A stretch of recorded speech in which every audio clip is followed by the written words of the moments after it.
Welcome back to the podcast, the Weeknight Mysteries podcast. My name is Yuras. I am here with Rain. Hello, everyone.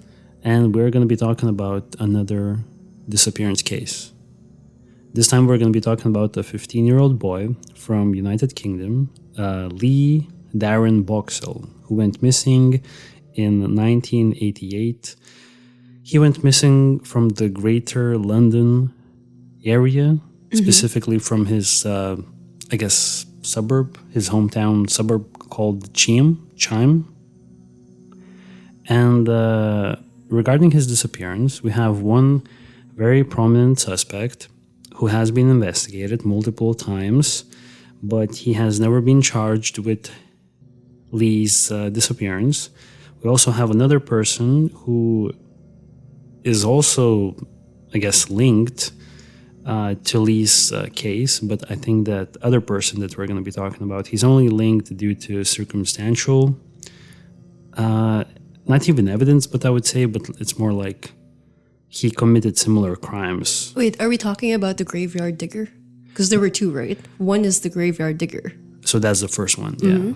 The graveyard digger is, I think, the man that's widely believed to be responsible. And then we have another person of interest who is a killer and a suspected serial killer who had killed and attempted, in my opinion, to kill more children matching Lee's description. And all within the area, the neighborhood. Not necessarily. That's why I'm thinking that other person... Graveyard digger? No, the other guy. Oh, the serial killer. The potential serial killer.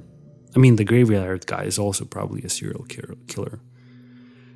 I think that other guy is maybe not as likely to be connected to Lee's case, but once again, maybe let's go over the facts, the information that we have about the case. Yeah, it's actually a really sad case because I read that even until now, like way after, like years, decades after the disappearance of Lee, his mom and dad are still keeping his bedroom the same way when he had it when he was alive or when he wasn't missing. Probably the grief, well, not probably, the grief is insane. It's immense, and it's just really sad. Actually, that's an interesting thing that you mentioned because his father was actually, I believe, a finalist in Britain's Got Talent. Oh, wow. Yeah, because he was singing with other people in the missing persons choir. Wait. So I don't get it. Like, how did this choir even started? I think there were a lot of people who had missing relatives, and they formed a choir, and they basically spread awareness through like music. Yeah, like some sort of community. Yeah, so apparently they even went to the finals of Britain Got Talent. Oh, that's nice. Yeah, I think that was very nice. So that's basically what we have going on here. So how about I walk us through a little bit of information here and About Lee, about his disappearance, and I think later on we're also gonna talk about other people, like that other person and his crimes, and kind of like see if they match. Yeah, if they match, and if we see if there's a possibility that, let's just see what kind of possibilities are out here for Lee's disappearance. Let's go for it. So Lee went missing from a suburb of London in the Greater London area in southern London on the 10th of September back in 1988. His day that Saturday morning started off pretty regularly. I read an article how his family says that he didn't necessarily act suspicious or anything like that. So it seemed like it was going to be a regular day for Lee Boxell. He initially met with a friend of his at 11 a.m. in the morning, that same Saturday when he vanished, and they went window shopping for a couple of hours, and they parted ways at around 1 p.m. Now, I believe they went window shopping, meaning that, they were just looking at stuff. They weren't regular. really buying. Mm-hmm. Yeah. I guess regular 15-year-old stuff. Yeah, definitely. Just walking around, Yeah, hanging out. so I think they went shopping in this Sutton High Street. And do you have any idea how far is it from his home? I think he was living right around the corner. He was kind of from that same Sutton area. Okay, so do you think they didn't have to take the bus or anything? I actually don't think so. I think they probably didn't take the bus. I think it was all walkable from what I looked at the maps. And he was apparently just window shopping. He, I think, had £10 on him. So he didn't have a lot of money. But this was the 80s. Still not a lot of money. Yeah, so- It's still like just some spare change, you know what I mean? And he was last seen by someone. We don't know exactly who made this sighting. We just know that he was last seen at 2:20 p.m. at a Tesco at that Sutton High Street. We even have the Tesco. We even have the Google Street View images. I'm going to be showing them. You could also take a look later on if you want. Of course. It's on the file. And he just seemed to have vanished. Now, I believe he told his friend that he was hanging out with before he went missing that he wanted to go and watch a football match at a stadium. This stadium that he mentioned, it's actually quite far away from the Sutton High Street, so I think he would have to take the bus or something to get to that place. Later on, law enforcement came out and they told everyone that they somehow were able to confirm that he did not go to that football match. So it's a little bit of a mystery what were his movements after he was last seen, I guess, entering or exiting the Asda. Well, now it's an Asda. It used to be a Tesco grocery store in Sutton High Street. So we don't really know the movement, but I will bring up some more information in a little bit that kind of will suggest about where he may have went, but it's a complete mystery. It's actually really sad that this happened during the times where there were no CCTV cameras, and it would have been a huge help, you know, because right now the only information we have is the information provided by the friend who parted ways with him, and then everything else is like a maybe. Well, I don't think that the last sighting of him was made by a friend. Really? It was someone else. Oh, okay. And back in the late 80s, yeah, I think they probably already had some sort of CCTV. But not like in every street corner. No, not like right now. Yeah, because looking at it right now, well... It looks busy. It looks busy. At first, when I read about this case, I was imagining some sort of like kind of provincial or maybe a little bit more rural. Like there are not even mountains, like forests, lakes, whatever. You have to drive a little bit or maybe walk a little bit further down the main street. But no, this is really busy. Yeah, I mean, this is Greater London, so this is basically very busy. I mean, you could just imagine it's not like in the center of London, but, you know, the suburbs are still quite... Suburban, well, there are a lot of people there. But still, like, for a 15-year-old boy to disappear in broad daylight from such a busy area, it's just, I don't know, it's bizarre. Yeah. Like, how can someone just disappear like that?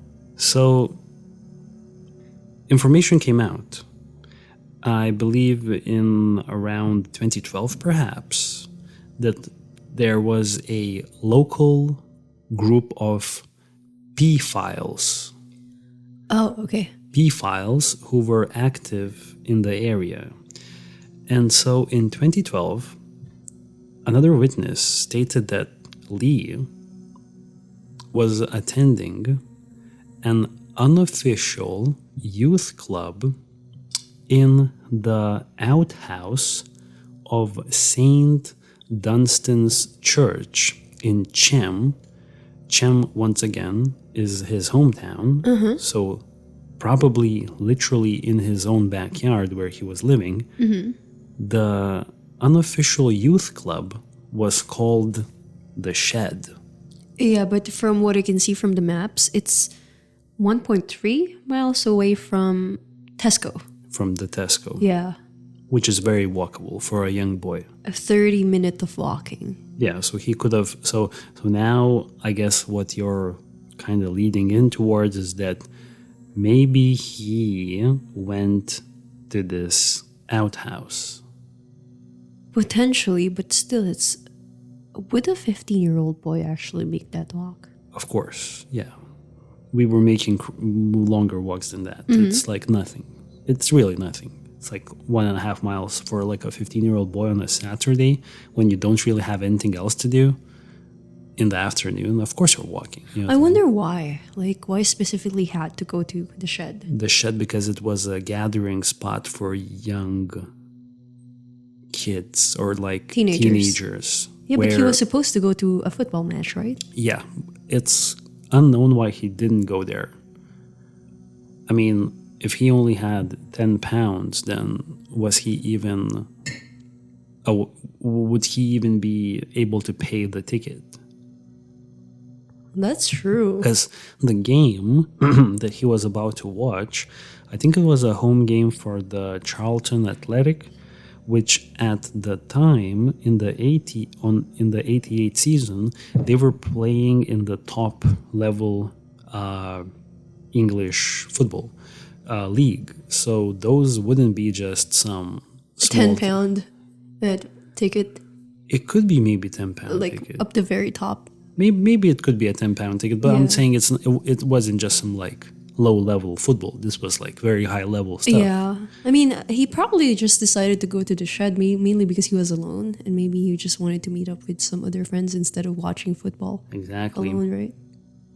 So I've looked a little bit at this particular church on the Google Maps before we started the recording, and I took a screenshot from the Google Earth images. So are you able to find the image with the circle? Yeah, exactly. Yeah. So I kind of looked around, and this building that I circled... The shed? And this is the shed? Yeah, I think this is the only thing that looks like a shed in the vicinity. So I am assuming that, and obviously this Google Earth thing is taken like of this year.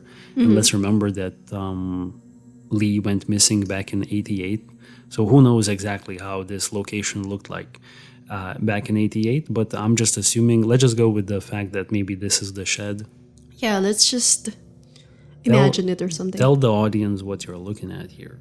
So right now I'm looking at the shed, and it seems like it's behind a massive church. Well, not super massive. A pretty sizable British church. Just imagine a very British kind of old school church, and at the back there are trees surrounding it, and there's a graveyard next to the church, and at the back of the church, that's where the little building, the shed is, and there's a parking lot and all of that. But it seems, honestly, it's kind of like isolated, I would say so. What do you think? Yeah, that's a very good way of putting it, because as you can see from the image, there's this what seems to be like a parking lot behind it, behind the shed, but I think that parking lot is already separated by like some brush and the wall. So that shed is really like isolated, and I guess it would make sense why this was some sort of a gathering spot for teenagers, because it seems like they could like... It's hidden. Yeah, and I think they were like maybe doing some underage drinking there and smoking cigarettes. It was a bad place. Yeah, for example, you're a visitor. You wouldn't be able to find this. Imagine like you're a visitor without Google Maps. No. You have to be like a local who knows. To know where it's at, yeah. So after this tip came in, and I do think that this tip came in 2012. If I understand correctly. So this tip came in many years after Lee was last seen already, like what we're talking about, like 20 plus years later. There were extensive inquiries done by law enforcement about the pedophiles who were operating in the area. And there was a belief by police that somehow pedophiles were using this teenage gathering spot as a potential grooming ground. Oh my gosh, I can imagine it's a paradise for them. Yeah, to abuse teenagers. And one of the main persons I guess, like running that whole paedophile operation seems to be a man named William Lambert, the gravedigger who was working for that church. And he was apparently the person running the unofficial shed club. Okay, it's kind of creepy. I just have to say, it's kind of creepy that someone who works in the graveyard is also operating like a teenage club right next to the graveyard, a little bit of a hidden spot. And he's a paedophile. And he's a paedophile. I don't know. It's really creepy. And on top of that, I would say that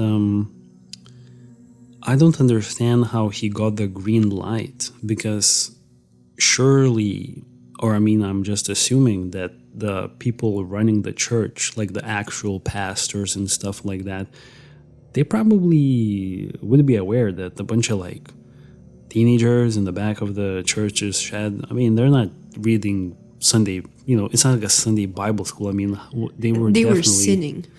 Yeah, like, I mean, at the back of the church, yeah. And it makes me question, like, are the people working at this church back in the late 80s, are they also responsible in a way for this whole paedophile operation to take place? Because how could this happen literally behind the church? And like the church sometimes also doesn't have like the best, let's say, reputation. There are some like very bad stories connected to the Catholic Church, right? Mm-hmm. So this is kind of like a very bad vibe right now. Definitely. I was supposed to ask you that. I was supposed to ask, like, do you think William was working alone? No, he's not running the church alone. He's literally just the graveyard. No. I meant regarding the disappearance of Lee. Did he work alone? I think now information came out that definitely not, and I will kind of walk you through a little bit more information as we go through, but it really looks like he wasn't alone. It looks like there are multiple people involved in this situation. It's crazy. So he was jailed for 11 years, this man, William Lambert, in 2011, when he was 75. So he was sentenced to do 11 years in prison because he had SA'd 4 girls who attended the club. So the Shed Club. I don't know how that went down. And I do think since he was arrested when he was already 75. There must have been more. Well, what I was going to say. Is that the victims probably grew up and then reported it. I feel like the victims were teenage girls who kept it to themselves until maybe they were already in their like 30s and 20s, and then they came out, to kind of prevent William Lambert to kind of do any more damage. At that point, he was already 75. I think there were more. But by the looks of it, and we have 2 images, and I'm not gonna lie, the first image is like something out of a horror game, like the blurry face. That's him young. He looks really creepy. No, that's him, with the mustache and stuff like that. He looks like a pedophile. I'm so sorry to say this, but he does look like something weird is happening there. Or at least he looks like a stereotypical pedophile. When you watch like a movie and there's like a pedophile, like this is how they usually portray a pedophile. Even though like there's probably a guy looking like this who's completely innocent. But, definitely. But he has that. Okay, when he was young, it seems like he has this weird vibe, like when we only have a very blurry image of him. But it's a creepy image, though. It's very creepy, but I would say it's like judging him. You can't get any more blurred like that. It's like a very zoomed in picture, or like an old school portrait, like in the medieval times, like someone draw a painting. It's kind of reddish, so it kind of like looks a little bit demonic. Yes, that's a good observation. And then we have his picture to the right, where I think he was 75. But honestly, for a 75-year-old guy with that like face of his, I feel, obviously I don't know, but he still looks like he could do some damage to the society. Like looking at this guy, even at 75, he doesn't look like a good guy. Definitely. It still looks like he has some gas in the tank to abuse some victims. Okay, so for our listeners, he kind of looks like, if you know the Hunger Games, he kind of looks like President Snow. I think Donald Sutherland, if you're familiar with him. Not me particularly, but I'm sure. Oh yeah, now you showed me the image. Yeah, actually, he looks like the same guy. Yeah. Looks like literally the same guy. Oh my god, he looks like the same guy. Awfully similar, right? Was he an evil guy in the? Yeah, film? definitely an evil guy. So makes sense, right? Okay, so between June and September of 2012, police excavated a sizable part of that graveyard at the St. Dunstan's Church, and digs then later on resumed in April of 2013. I have a question. Do you think there was a tip, and that's why they dug around the area or excavated? I think okay, so I might be misreading the situation, but from what I understand, the 4 female victims came out and they told police that they were abused by William. And then they started looking into William's past, and I think that's when they started connecting Lee to William for the first time. I think that's how it went down. That's really creepy. And that's when they started digging the graveyard in search of William's remains. And we have a few images of the graveyard here. So it's honestly, it doesn't look like it's the biggest graveyard in the world. It's like there's a lot of graves, but like it's not one of those super extensive long graveyards that just keeps going and going. Yeah. It's more like a backyard graveyard for the church specifically. It's pretty odd because some parts of it look kept and some parts look unkept. Oh, it depends, like different times, different pictures. No. It seems like the ones closer to the church are more kept and the ones a little bit further down, because look at the road. That's true. It looks less kept the further you go away from the church. Yeah. Yeah. So in 2013, to coincide with what would have been Lee's 40th birthday, Crime Watch, I guess a program, featured another appeal for information, and they were specifically working now on a theory that Lee Boxell had actually went to the shed on the day when he disappeared, probably after leaving Tesco. And following this particular appeal, there was an allegation of SA never before reported. And police began working on the theory that Lee may have died after intervening and trying to stop an abuse within the shed club. So the theory is that he potentially found out what William was doing, and William got rid of Lee because he didn't trust Lee anymore, that he would keep his mouth shut. So basically Lee was potentially trying to intervene and stop an abuse of another person in the shed club, and then William somehow got a hold of him and yeah. I have some questions regarding this theory, and I'm not saying it's completely crap because it's a police statement. I'm just curious, like... I'm not sure if it's a police statement, but it's like... one of the theories. It's like the big one. Okay. If it actually happened, if Lee intervened and the victim saw it and William was there too, well, how come the victim never really showed up, never really said oh, I saw him, he intervened and he stopped William from essaying me? Where was this person? I think there could be a couple of ways this could play out. So one of the ways is that the victim of the SA at that point in that mental state didn't know they were a victim. Oh, you're saying high or drugged or drunk?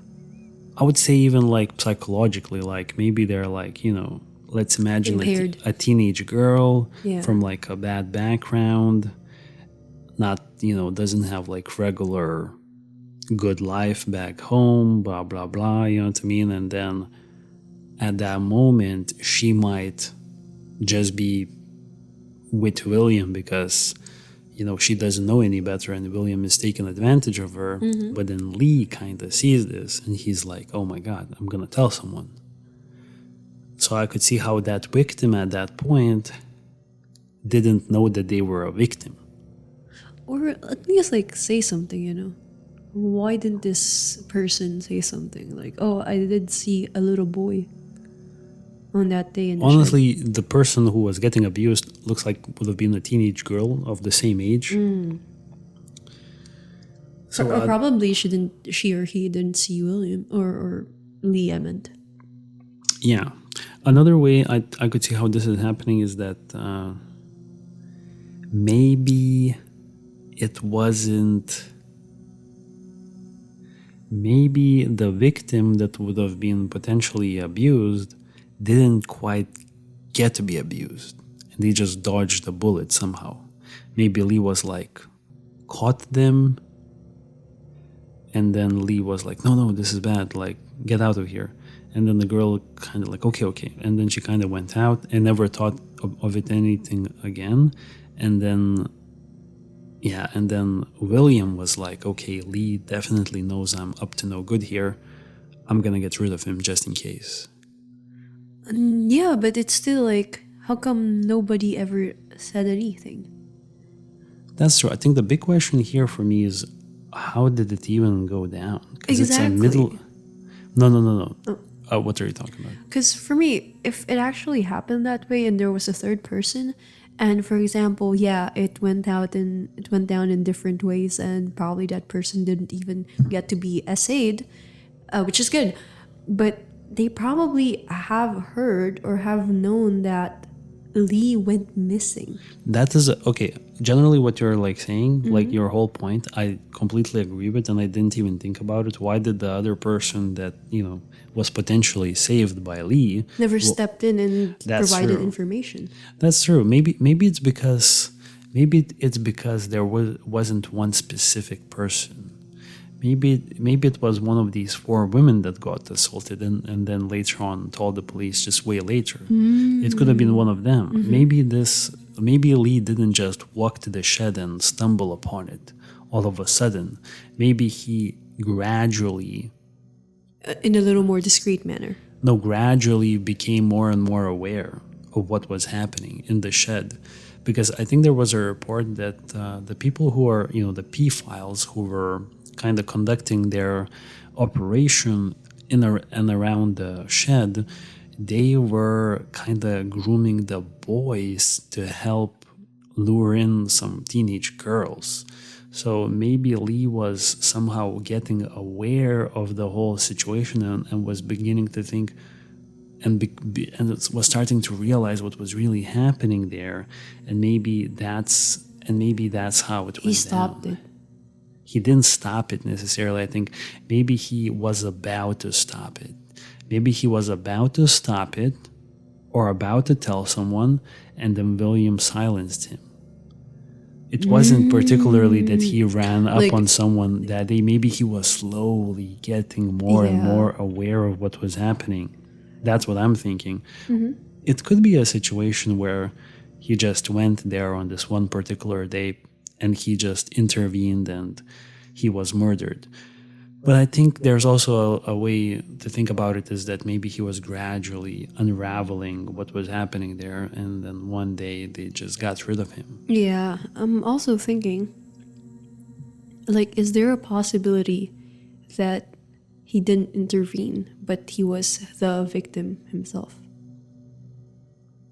Yes, I think so. I think that's a possibility. I think that could have been a possibility for sure. Yeah, and then he was murdered and hidden afterwards. Yeah, I think it's a possibility. So another thing I would like to say is that, okay, let's imagine him going to the shed. How does he even get killed and how does everything go down? I guess honestly, I could see how it would happen. Lee would go into the shed. Let's say, for example, William was there if he's responsible.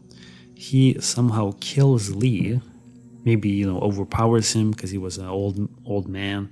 And then I guess as a gravedigger, you probably have already the tools to kind of hide bodies better than an average person. So he probably somehow made it happen. That's even scary to think about. But the thing is, where did the remains go? Yeah. If the police did some excavation and they couldn't find anything there, where did William, and if he was the culprit, where did he hide the body? So that was William. Now let's talk about the other guy, who is a suspected serial killer, a known killer for sure of at least one person.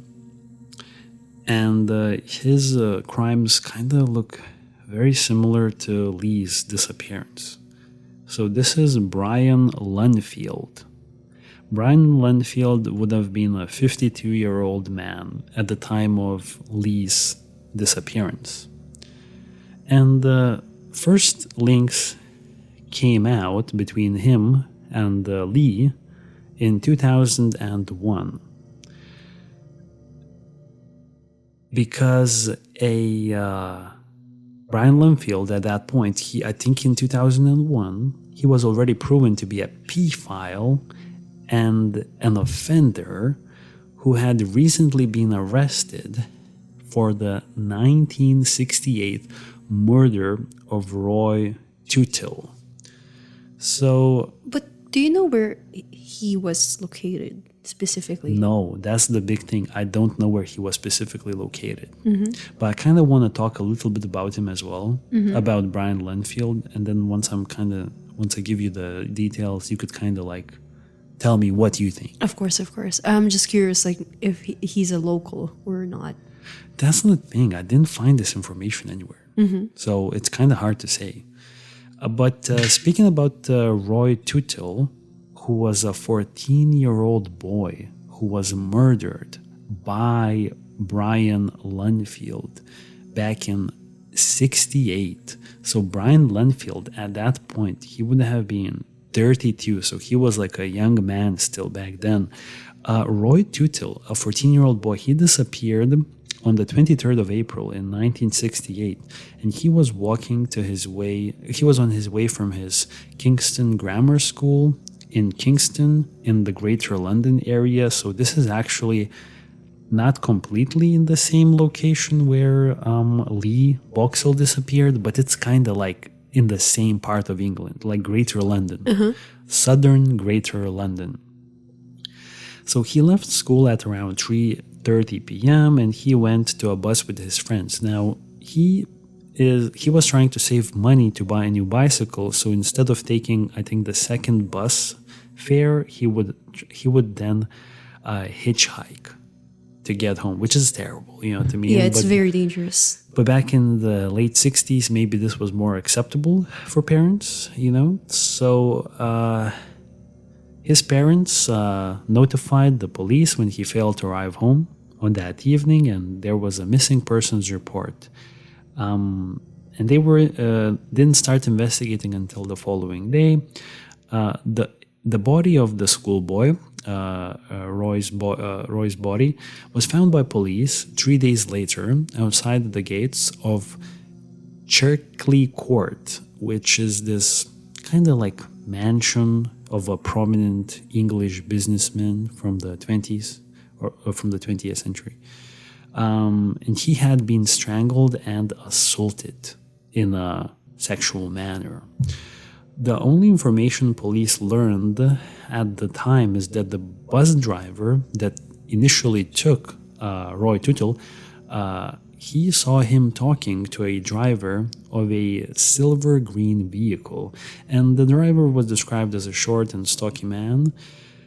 The same car had been reportedly seen near where the body was dumped, so it's clearly the same car, you know what I mean? It looks like it's the connection that's happening here.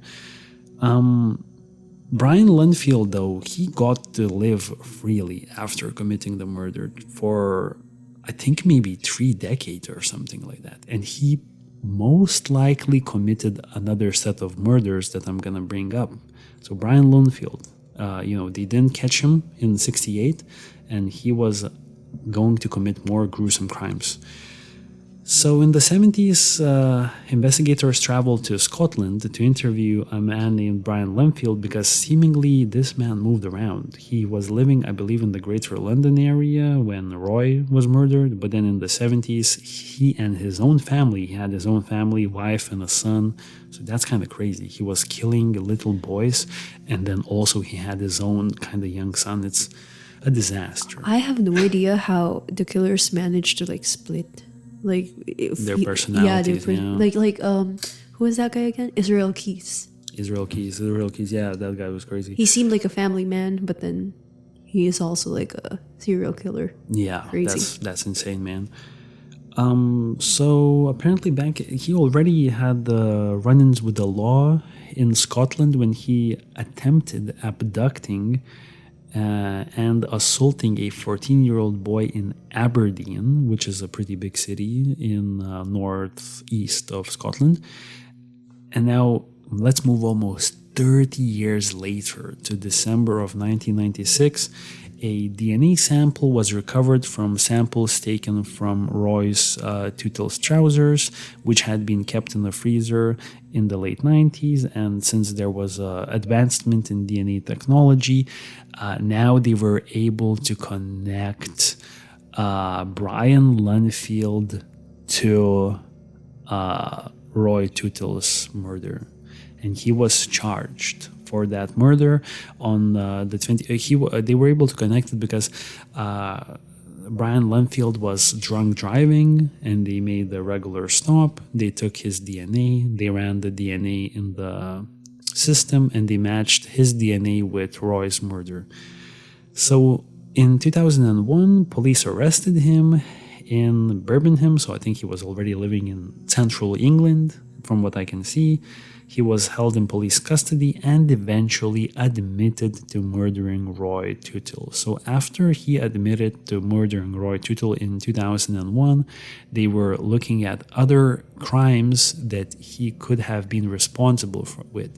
And they knew that his modus operandi was to abduct young teenage boys, which Lee Boxell was basically fit his description perfectly. So that's when they were trying to connect.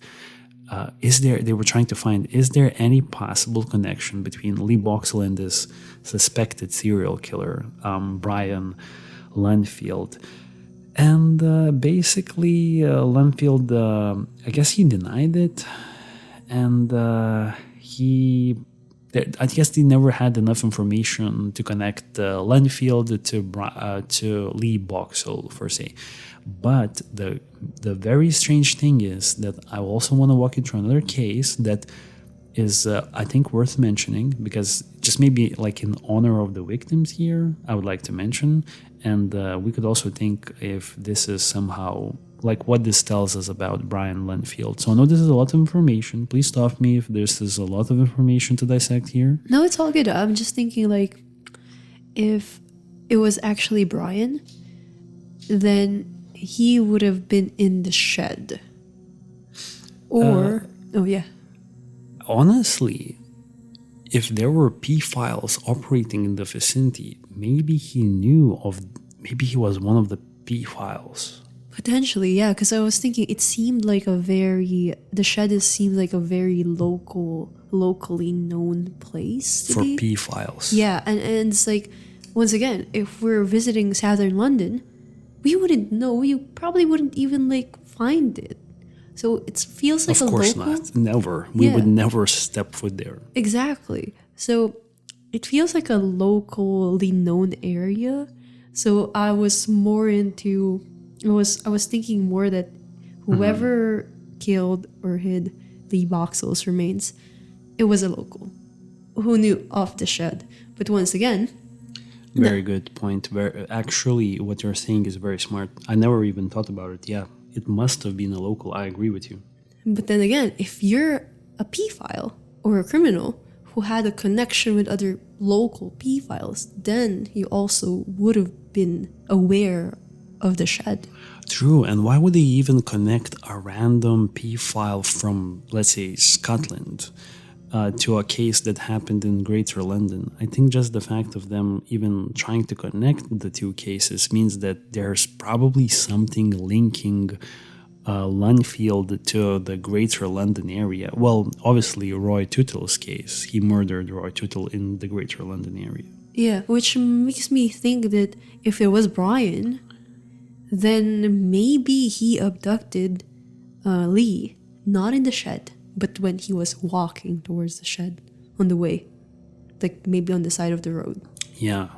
And this other case that I want to bring up, which is looks like Brian Lunn Field is super involved here, super much. It happened in 96. So this is important to mention because you might think, okay, Brian Lunn Field, he committed his first known murder back in 68 when he was 32.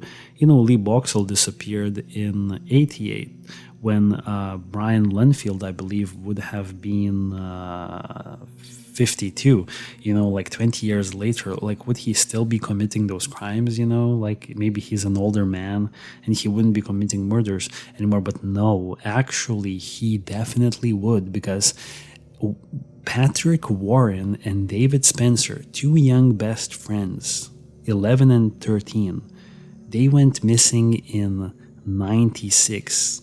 And Lunn Field was already 60. And looks like Lunn Field definitely did it. I'm gonna walk you through it. I mean, you tell me what you think, but it looks like he definitely did it. And he was 60. So if he looks like he did something at 60, he would definitely do something at 52. Okay, as a man, do you think you could overpower like a 12-year-old kid? Definitely. Definitely. I think if you're in a good shape, you could overpower a 12-year-old kid all up into your, like, I don't know, like 90s or like 80s. What about two kids? Yeah, especially if you're using a gun or a knife. Yeah, I didn't even consider that. I think you could definitely do it. Okay, so let me tell you about the story here. Patrick Warren and David Spencer, and tell me what you think. So they were two English schoolboys, and they were very close friends. I think it was mentioned that they were the best friends, and everything happened when they disappeared on actually Boxing Day. Boxing Day is the 26th of December. It's apparently the second Christmas day. It's sometimes called Boxing Day for some reason. So, and here I thought they were about to go to a club and do boxing. No. It's Boxing Day is apparently maybe it's a UK thing. I don't know. Mm-hmm. So initially they were treated as runaways, but they are now presumed to be dead. So Brian Lunn Field, a convicted pedophile and offender, emerged as the prime suspect in the case after they got him in 2001 in connection to Roy Tootle's murder. Lunn Field lived in Solihull, which is actually... I'm trying to see. It's not in the Greater London area. So that's why I'm trying to find where exactly this thing was. I just know Solihull. It's somewhere not in London, let's just put it that way, okay? And in 96, he was known to have been driving in a white van on the same day when those two boys went missing in the similar location. Okay, he had previously been, we know this information. So the two boys, they were just hanging out after Christmas. One of the boys had their bicycle, so he was driving on a bicycle. They were last seen by a gas station clerk, I believe, whom had given them a chocolate box or something like that. And the last known sightings, petrol station. So initially, the boys just never came back home, and the boys' disappearance received little media attention. And Field became the prime suspect in the case after his 2001 conviction for the murder of Roy Tootle. And after Field's conviction, it was reported police were already investigating him for Warren and Spencer's disappearance in 1996. So Warren and Spencer were found to have last been seen close to actually where Brian Lunn Field was living at. So those two boys were found close to his home. At the time, Brian worked as a self-employed gardener in the area for numerous local families.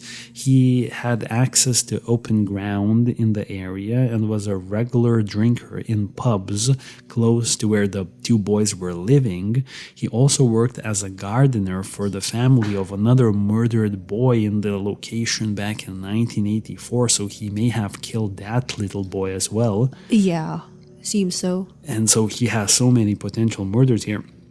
After offering the boys a lift, he threatened them with a wheel brace, but this is like...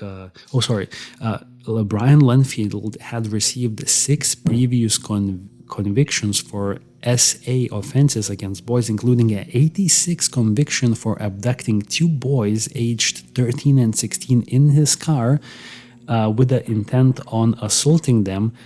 After offering the boys a lift, he threatened them with a wheel brace and told them to remove their clothes. The boys were able to escape after jumping from a moving car, so I believe they have officially saved their own lives in that day. Police interviewed Brian in 2006 when he was already serving a life sentence about the disappearance of Warren and Spencer. Field denied involvement, and there was insufficient evidence to charge him. So apparently he was seen driving around a white van close to where the boys were last seen. And he was living close to where the boys were last seen. And then he has this crazy background. So I think that's why I'm thinking that he definitely is involved in those two boys' disappearance. I hope this made sense. Patrick Warren and David Spencer's case. Yeah, it definitely does. But it seems like I wouldn't even think that it's kind of related to Lee. It could have been. What do you think? True. I will agree. I will say William. What was his last name? William the Gravedigger. William the Gravedigger. Yeah. I'm trying to find his name here. William Lambert. I would say there's a way bigger chance, in my opinion, that William Lambert. Yeah, the last guy seems a little too messy. No, not too messy. I feel like he's getting away with a lot of murders, it seems like, or at least attempts. Mm-hmm. But there were also like a lot of like witnesses, like the 2 boys who managed to get away. Well, I guess they got lucky. Yeah, which is good. And then I don't think he was in the Greater London area. At least I was trying to find out if that Brian Lunn Field was like in the location where he was at, and I don't think he was there. So that's the only thing I want to say. I wanted to mention him, but I completely agree with you that, yeah, like you as a person who's like listening to the story probably for the first time about the Brian Lunn Field's like wrongdoings, you don't think so. It does seem a little not connected. Yeah, I completely agree. Actually, I can't see that it's.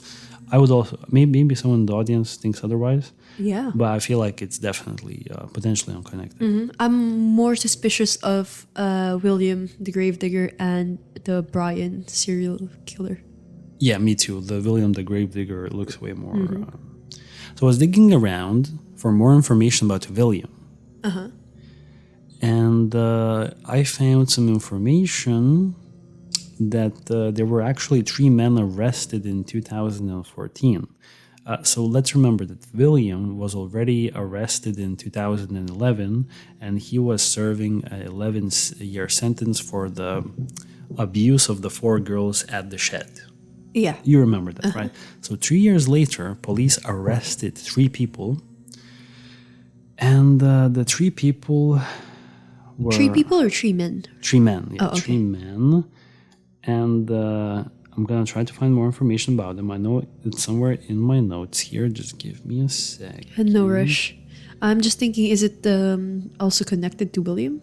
Maybe they also hanged out in the shed? Yeah, I think it's in connection to William. And I think the 3 men were 78, 52, and 41. So 78 was definitely, I believe, William Lambert. So I think they didn't really even arrest him because he was already in prison. but there were a 52-year-old, 41-year-old man, and then a 42-year-old woman who was also arrested on suspicion of conspiracy to prevent justice and indecency with children. And at the time of it's important to think about the time of Lee's disappearance. These people would have been 52 because they weren't like. Yeah, they were old. younger. Yeah, they were. So 52. So William the Gravedigger was 52. So he's definitely able. There was another 26-year-old man, a 15-year-old basically boy who. So they basically got another boy in the operation. A 15-year-old boy who may have been responsible with maybe not necessarily Lee's disappearance, but with preventing like the justice or whatever that means. Another man who was a boy just like Lee at the time of Lee's disappearance. So there was another boy potentially working against Lee in some way. Oh wow, they really brainwashed this kid, huh? And the woman that was charged was 16 at the time of Lee's disappearance. But I do have some more information about these people somewhere. I think I had some information about him somewhere. But yeah, I think one was like a nephew of William. Oh geez, so it's a family thing. That's crazy. Yeah. And now I want to also it's not anything to laugh about, actually. I found another article, and this is coming from William Lambert's son. Ooh. And you know what the headline reads on Mirror? Okay. On the Mirror news portal, mirror.co.uk, like the Mirror news station. Exclusive. I'm convinced my paedophile gravedigger dad murdered schoolboy and got away with it. Okay, this is something else. Right? Mm-hmm. So, I believe that on the day Lee disappeared, he witnessed something and Lambert could not trust him to keep quiet, so he was silenced and killed by Lambert. That's what his son said. And then his son said that I believe he got caught out and he believed there was a risk of somebody telling the police about what he was doing there. And the son also in this article detailed his own experiences with his father, and apparently the father was insanely abusive. He had killed a pet bird of his. He would put the Lambert, this is the gravedigger, he would put the family cat into the washing machine just for the fun of it, just to see it kind of get super dizzy. It's like, so this Lambert was okay, so this guy is basically psychopath. He's a psychopath, yeah. So Lambert is a complete psychopath. And then also his son reported something very interesting to me in this article. So I'm just gonna, if you don't mind, I'm just gonna read you real quick. Of course. So William Lambert ran the club and was later convicted of encouraging youngsters to engage in sexual activity by pretending he had supernatural powers. So basically, I'm so sorry, but that one is really crazy. So Steve is the son. Steve Lambert is William Lambert's son, who presumably hates his father for being a understandably psychopath. So. Yeah. So Steve took law enforcement agents to the churchyard and showed them the spot where he himself said that he saw his father William stoking a fire in a 3-foot pit next to a grave in the year that Lee Boxell had vanished. So you could imagine there's like a hole in the ground, like a huge hole in the ground, and he's burning something there. So he might be burning potential evidence. He might even be trying to get rid of remains. And I think this was why law enforcement searched even did the excavation. No, yeah. They did the excavation because William's son told them that he saw his father back in 88 in the same year burning something in that backyard of that church. Like, this backyard of the church is like, it holds a lot of like secrets, in my opinion. Like, what was happening in that shed, there's so many secrets. No, but once again, if he successfully burnt the remains and all of the evidence, it's completely easy to get rid of the ashes. I'm thinking, how are you gonna burn? How are you gonna burn remains? Yeah, that's actually really crazy. And why are you burning them legit in a public space? There would be smell. But why not try to transport something out of... What was he burning there? I don't think he was burning the remains, because if he was burning the remains, and then the smell of burnt hair and meat and other stuff, he would have smelled it. Someone would have smelled it. Mm-hmm. Someone would have made a comment about it, a report maybe. Yeah, I agree. But I don't know where he put the remains. Is there a possibility that he transported it somewhere else? The remain, of course. I'm thinking, because if he didn't transport the remains, then if okay. It's around the area. I think we're both agreeing that it looks like William did it, right? So if definitely. So if William did it, I mean, he had to take the remains out of there. I mean, come on. Yeah, because I was checking the maps. Okay, I was checking the maps for forests because it's easy to bury someone there. And did you find anything around the church? Nope. I was looking for any body of water. Did you find something? Nope. Okay. And there's basically nothing. It's just a very busy area. Sure, there are parks, but of course you're not going to bury someone in a park. It's too obvious. Or would you? I mean, it's better than doing it in the graveyard of a church. But there would be people in the graveyard of the church. You look like you're just doing your job as a graveyard digger. In general, why not drive out of London? And I think that's what he did. I think so. And that's what he did. What do you think? So. Yeah, I think that's what he did. Mm-hmm. Potentially, yeah. I think that's exactly what he did. He probably went out and once again, I think some sort of a family member is involved. Another 15-year-old boy from the time could have been also involved. So I think law enforcement has a lot more information on these people. And I think it's a situation where, it's a situation where it's like, he was not alone. I think he had help, and I think there was a whole paedophile operation. What do you think? Definitely. He probably knew people, or he wasn't alone. Yeah, he wasn't alone. Yeah. He wasn't acting alone. No, I don't think so.